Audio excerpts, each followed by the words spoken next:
Накануне праздника депутаты Госсовета и представители администрации и главы вышли на дополнительный субботник. И пусть сегодня вторник, но более 100 человек облагородили сквер возле Стефановской площади.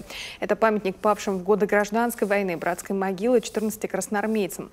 5 мая во время последней общегородской уборки снег здесь не успел растаять, поэтому его раскидали. Мы это делали и будем делать. Вопреки всяким разговорам, всяким шумах от других конкурентов, которые только собирают подписи о чистоте, а мы будем это наводить своими руками. Будем делать, участвовать, принимать, будем облагораживать город Сыктывкар, чтобы он был явная столица Республики Коми. Это ведь должно удовольствие, радость доставлять. Еще приятно было, чтобы еще люди не сорили, чтобы просто было, мы убирали то, что природа оставила, сухие траву, листья, ветки подрезать. Это было лучше, чем окурки, которые люди кидают, и бутылки, и стекла.